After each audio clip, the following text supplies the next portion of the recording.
Tiffin ఏం పెట్టావమ్మా? ఉప్మా అత్తయ్య. నీకిష్టమని వారానికి 4 రోజులు ఉప్మా అయినా ఆ అబ్బాయికి పిల్లలకి దోశలు ఇష్టం కదా, గ్రైండర్లో పడేస్తే అదే ఆడుద్దిగా. పిండేసి స్విచ్ చేయడానికి అంత బతకం ఏంటి పిల్ల? మాధవి వస్తాను. నాన్న ఇదిగో ఉప్మా అట, నువ్వు ఎలాగో తినలేవు గాని ఇదిగో మన క్యాంటీన్లో తినే ఇడ్లీ బాగుంటుంది. ఏంటి మొహం ఏంటి అలా పీకిపోయింది? టాబ్లెట్లు వేసుకున్నావా? అది రోజంతా తినేది ఆ మందులు ఒకటేగా. సరే అమ్మా వస్తాను. దుమ్ము చూడు ఎంత ఉందో. ఎందుకమ్మా నువ్వు అలాగా? కాలేజ్ కురాలి కదా, నా కొడుకు బాగుండాలి, ఎందుకంటే వాడు ప్రపంచం. వెళ్ళరానా? వస్తాను మాధవి. ఎల్లవే మొగుడు బయటకు వెళ్తున్నా గుమ్మ తాకెళ్ళు, అన్నీ చెప్పాలా?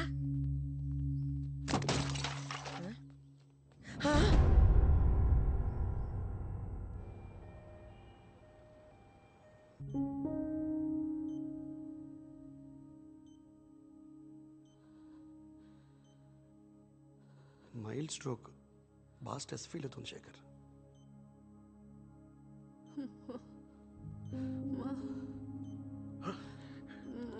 మాధవి ఎలా ఉంది? ఇక్కడే ఉన్నానమ్మా. ఏటి చెప్పు. ఏమ్మా అత్తేనే ఉన్నాను రా. ఏటమ్మా ఏటి కావాలి చెప్పు. ఏంటి? అత్తయ్య గారికి కూడా వద్దు. బయట ఉండమంటుంది. అవునా? పండి అందరం బయటకు వెళ్దాం. పండి. నిన్ను బయట తప్పగా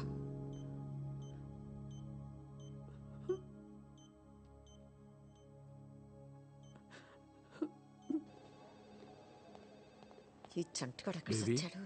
బేబీ వచ్చావా? మాధవ్ కుంట్లో ఎలా ఉంది? నేను ఒకసారి చూడొచ్చా? ఆగు, నన్నే బయటకెళ్ళమన్నారు. టెన్షన్తో హార్ట్ అటాక్ అంట. ఏటో నాకు అర్థం కాదు. టెన్షన్ ఏముందిరా దానికి, ఒళ్ళు కదలక నీరసం అంతే. నెత్తిన పెట్టుకుని మొగుడున్నాడా? బంగారం లాంటి పిల్లలు ఉన్నారా? ఏదొచ్చినా పెద్దదికి నేనున్నాను. ఇంకేట్రా బెంగా బెదురు దానికి? పాపం చెప్పుకోలేని బాధ ఏమన్నా ఉందేమో. మాధవి హెల్త్ ఈ కండిషన్లోకి ఎందుకు వచ్చిందో నీకు తెలుసు. ఇంకోసారి స్ట్రోక్ వచ్చిందంటే చాలా సీరియస్ అవ్వచ్చు శేఖర్. పెళ్ళై 25 సంవత్సరాలు అయిందిరా. ఈ వయసులో అమ్మకేం చెప్పాలి, మాధవ్కి ఏం చెప్పాలి? You do one thing, Madhav వాడికి దూరంగా పెట్టు, వాళ్ళ పేరెంట్స్ ఇంటికి పంపించి. లాస్ట్ ఇయర్ అత్తగారు పోయారు కదరా, ఎవరున్నారు అక్కడ? పోయా, మర్చిపోయాను. పోనీ ఆంటీని ఎక్కడికైనా పంపించేస్తే? ఎక్కడికి? అమ్మని ఇంకొకరింటిగా? నువ్వే 2 రోజులు కూడా ఉండలేదు అక్కడ. What about old age homes? ఏం మాట్లాడుతున్నావురా? అమ్మరా, అమ్మ లేకుండా ఒక్కరోజు కూడా నేను ఉండలేను. ఏ మాధవ్ లేకుండా ఉండగలవా? రేపు తనకేమైనా అయితే don't blame me Shekhar. Don't misunderstand Meera. ఇప్పుడు ఓల్డ్ ఏజ్ హోమ్స్ చాలా బాగుంటున్నాయి. సిటీలో చాలా మంది పెద్దవాళ్ళు ఒంటరి జీవితం గడపలేక వాళ్ళ ఏజ్ గ్రూప్ వాళ్ళు వెతుక్కుంటూ వాళ్ళంతా వాళ్ళే జాయిన్ అవుతున్నారు. In fact she may like it also. Think over Shekhar.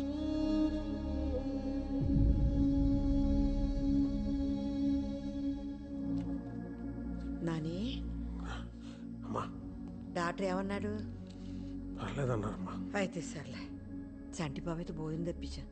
పేషెంట్లకు ఇస్తారమ్మా ఇక్కడ. ఆసుపత్రిలో 66 రోగాలు ఉంటాయి, అవి తింటే ఇంకో 4 వచ్చి పడతాయి. ఇదిగో ఈ క్యారేజ్ నువ్వు మాధవి తినేంటే, పిల్లలకి నేను ఇంట్లో పెడతానులే.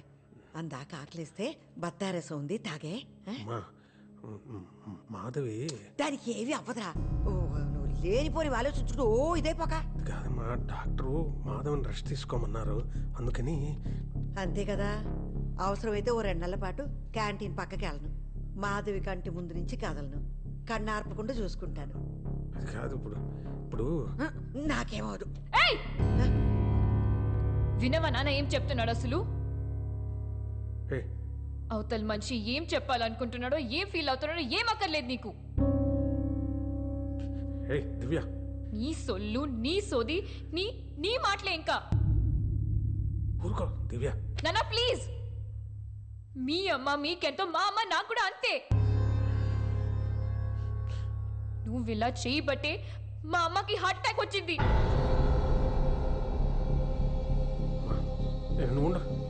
డాక్టర్ చెప్పారు అమ్మకి నువ్వు ఎంత దూరంగా ఉంటే అంత మంచిదని. నీకు అదే చెప్పడానికి డాడీ కూడా ట్రై చేస్తున్నాడు. నువ్వు ఇంట్లో ఉంటే మా అమ్మ చచ్చిపోతుంది. దివ్య అర్థమైందా? వెళ్ళు వెళ్ళు, ఏం మాట్లాడు, వెళ్ళు వెళ్ళు. ఏం మాట్లాడుతుంది అది? దానికి అసలు ఏం మాట్లాడుతుంది అది?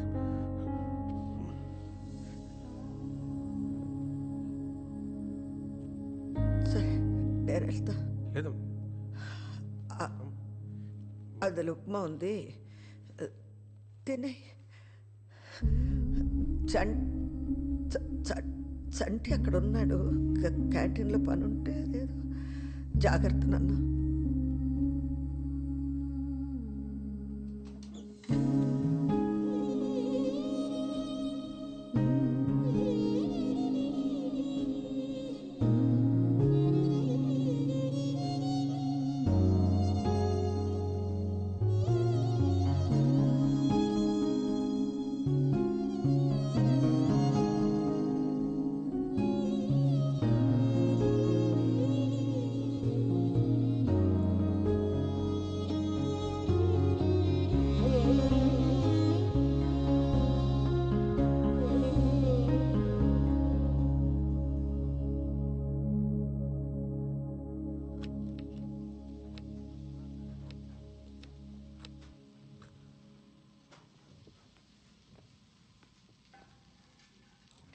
అదే నువ్వు వచ్చావెందుకు?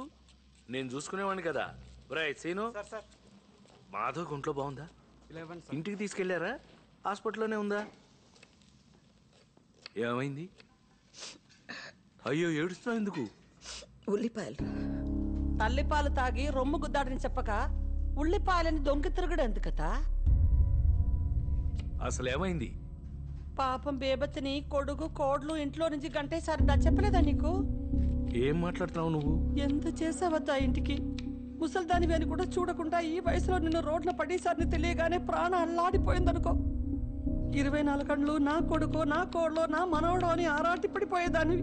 విజయతాల అల్లుడు సూరిబాబు హాస్పిటల్లో కంపౌండర్ కదా, ఆ పిల్లాడి చెప్పకపోతే నాకు కూడా తెలియదు. అయ్యో, నువ్వేం బెగ్గపట్టుకోకు. మా విజయబాబుకు అమెరికా ఫోన్ చేసి చెప్తే ఆవిడ తీసుకుని అర్జెంటుగా ఇక్కడికి వచ్చి ఎంత ఇదైపోయాడో. అందరూ మీ శేఖర్లా ఉండరద్దా? నా కొడుకు గురించి మాట్లాడాలంటే నువ్వు నీ కొడుకు ఇంకో జన్మెత్తాలే. తల్లి బిడ్డలన్నాక 190 ఉంటాయి. నా కొడుకు ఎప్పుడేం చేయాలో తెలీదా? నీకెందుకే?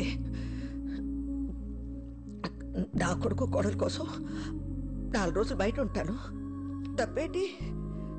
దాని ఆరోగ్యం కోసం ఏమైనా చేస్తా. 2వ రోజే అత్తయ్య నన్ను ఎత్తుకుంటూ వచ్చేదా? అనుకోవడానికైనా అరుచుకోవడానికైనా నాకది దానికి నేనే. మధ్యలో నీలాంటి తప్పేలా మోహన్ దేవతైన దూరితే శుంఠి కరగదీసి నాలుక మీద అంటించేస్తానే గుంటగానా.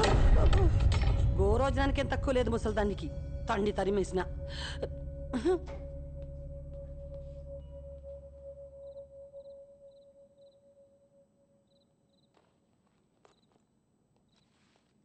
ఎంత జరిగినా నాతో ఒక్క ముక్క కూడా చెప్పలేదు. అంత పరాయివాడిని అయిపోయానా బేబీ? చేసుకున్నది నేను, అనుభవించాల్సింది నేనే. ఇందులో సొంత ఏటి పరాయేటి అంత నా కర్మ. ఇన్ని కష్టాలు పెడుతున్నాడంటే నీకేదో చాలా సుఖాన్ని ఇవ్వటానికే దేవుడు. దేవుడి పేరెత్తక నా ముందు ఏమిచ్చాడు ఆడు నాకు? ఏమిచ్చాడు? నా చిన్నప్పటి నుంచి ఏం జరిగిందో అన్నీ నీకు తెలుసు. నాకు అవసరం ఉన్నప్పుడు నువ్వు ఉన్నావా? ఎక్కడో మిలిటరీలో ఉన్నావు కదా. పెద్ద గాయకురాలైపోదామని స్కూల్లో పాటలు అయి పాడితే మా బాబుతో చిత కొట్టించి నా నోరు మూయించేశాడ్రా మీ దేవుడు. వయసు వచ్చాక ఒక అబ్బాయిని ఇష్టపడి పారిపోయి పెళ్లి చేసుకుని అప్పుడైనా నాకు నచ్చినట్టు బతకొచ్చు అనుకుంటే పెళ్ళైన ఏడాదికే మా నాన్నగారిని నా చేతిలో పెట్టి నా మొగుడిని చంపేశాడు నీ దేవుడు. దిక్కు మొక్కులేక చంటి పిల్లాడుతున్నాడు రోడ్డు మీద నిలబడితే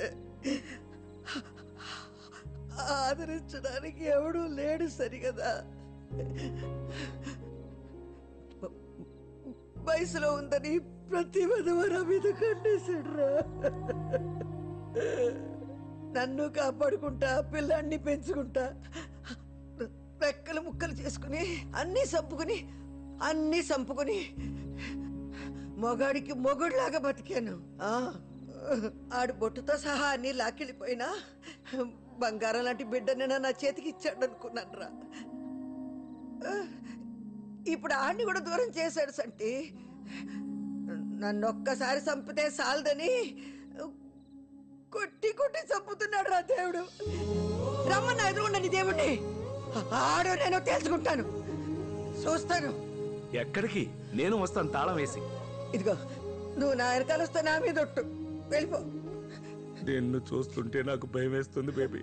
చచ్చిపోనులేరా, చచ్చిపోను.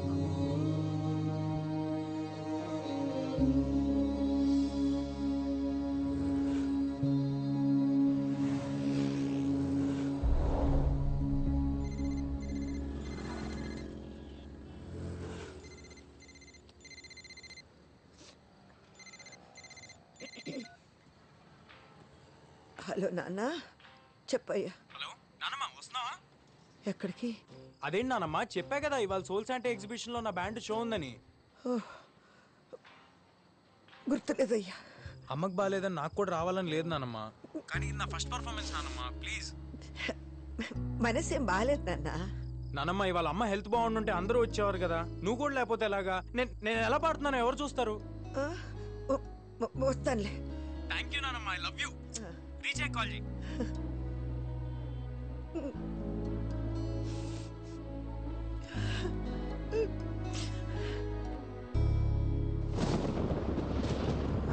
ఇక్కడే.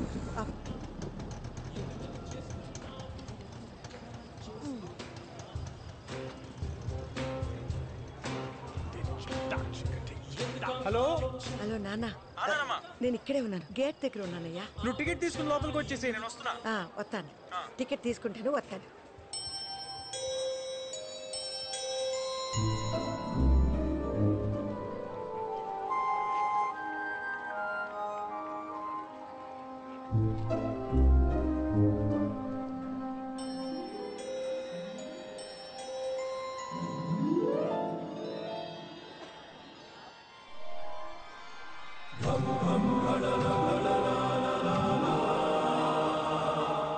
ఓయ్ పెద్దమ్మ, నువ్వు వెతికేది నా దగ్గర ఉంది. దా దా నేనే ఎతకట్లేదు, ఏళ్ళ అవతలకి. దా దా దా దా పెద్దమ్మ. ఇప్పుడు జాతకం అంటే తలరాత బ్రహ్మదేవుడు రాసింది. ఒక 100 ఇవ్వు, నీకు కావాల్సింది నీకు తిరిగి ఇచ్చేస్తాను. డబ్బులు లేవు, గిప్పులు లేవు. నోరు ముసురు ఏళ్ళ అవతలకి. బెమ్మంట రాచాడంట. వామ్మో, దేవుడంటే అంత కోపమా? ఏదో రాశాడన్నావుగా, ఏ రాశాడు? కూత కోయల్లాగున్నా రాత గాడిదలు కాస్తుందని. అవును పెద్దమ్మా. ఏటవును? అవును పెద్దమ్మా, నీ కొత్త కోయిలే నీ రాత గాడిదే, కానీ ఆ రాతకి నీ కోతకి లింక్ ఉంది పెద్దమ్మా. ఇదిగో ఇది పెట్టుకో.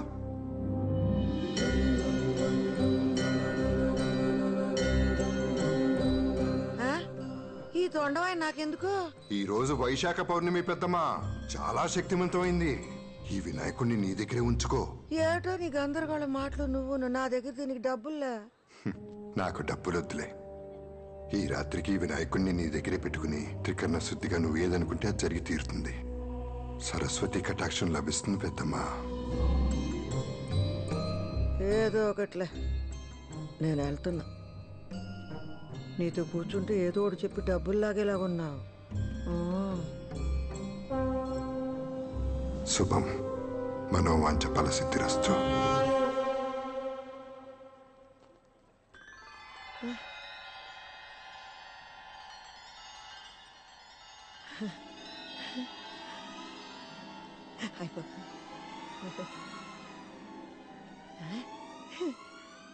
సావిత్రి,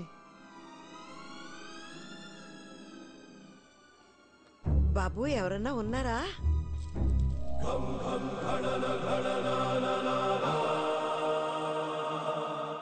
చెప్పండి. మిమ్మల్ని ఎక్కడో చూసినట్టుందండి. చూసే ఉంటారు. ఈ ఫోటో స్టూడియో నాదే. నా పేరు నారాయణ.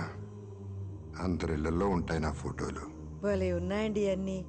ఈ కెమెరాలు, ఫోటోలు ఎప్పుడో నా చిన్నప్పుడు చూశాను. మళ్ళీ చాన్నాళ్ళకి అది భానుమతి గారు ఆ, నా పేరు సావిత్రి గాని చిన్నప్పుడు అందరూ నన్ను భానుమతిలాగా ఉన్నావు అనేవాళ్ళు. ఇప్పుడు కూడా అందంగానే ఉన్నారుగా. మీరు నన్ను పాతికేళ్ళప్పుడు చూడాల్సింది. నేను కాదు, మీరు చూడాల్సింది చేయాల్సింది చాలా ఉంది. ఆ, అంటే అక్కడ కూర్చోండి, మిమ్మల్ని 25 ఏళ్ళు ఉన్నప్పుడులా ఫోటో తీస్తాను. ఇక్కడ ఎగ్జిబిషన్లా లేదండి, పిట్టల ధరలు కోతల రాయలు కూడబలుక్కుని టెంట్లు వేసుకున్నట్టు ఉందండి. హాయ్, ఎంతండి ఫోటోకి? మీరు తీయించుకుని ఒక అరగంట అలా తిరిగేసి రండి.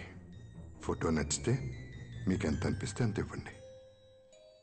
నిజంగా అందంగా వస్తుంది కదండి ఫోటో. మీ అందమే మీకు వస్తుంది, చూస్తారుగా. మాట ఇచ్చారండి.